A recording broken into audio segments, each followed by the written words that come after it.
Just minutes ago, night one of the Democratic National Convention wrapped up with an address from President Joe Biden. In a moment, both symbolic and ceremonial, the president officially passed the torch to Vice President Kamala Harris. She made a surprise appearance on stage tonight. Harris will make history later this week when she becomes the first black woman to formally accept her party's nomination for president. The first woman ever nominated, Hillary Clinton, talked about the vision of Harris on, quote, the other side of the glass ceiling if elected president. President Biden received a rousing ovation and was brought to tears by the introduction given by his daughter Ashley. He then gave a fiery speech touting his accomplishments while laying out a vision for the country's future under Harris's leadership, in contrast to former President Trump. It was just a little more than a month ago the president was defiant and ignored calls for him to step aside. Now the Democratic Party has turned its turmoil into joy and hope. 5 on Your Side's political editor Mark Maxwell joins us live from the convention floor with reaction to tonight's speech.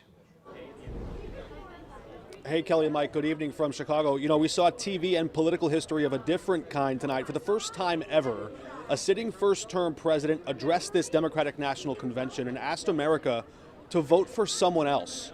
An emotional Joe Biden took the stage as chants of "Thank you, Joe" rang in the rafters here at the United Center. It's really a remarkable page in the presidential history books. Consider this.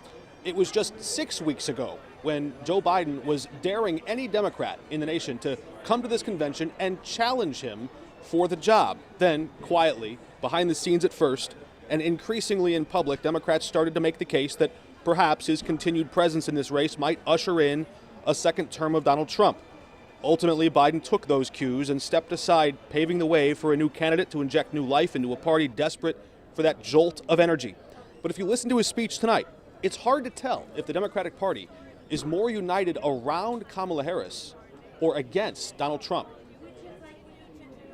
America is more prosperous, and Americans are safer today than under Donald Trump. Trump continues to lie about crime in America, like everything else. We made the largest investment, Kamala and I, in public safety ever. Now, the murder rate is falling faster than any time in history. The themes, the dynamics have switched in just an instant like that. 4 weeks ago at the RNC, we told you that Democrats were sleepwalking into Armageddon. Now they're supercharged and sprinting toward November.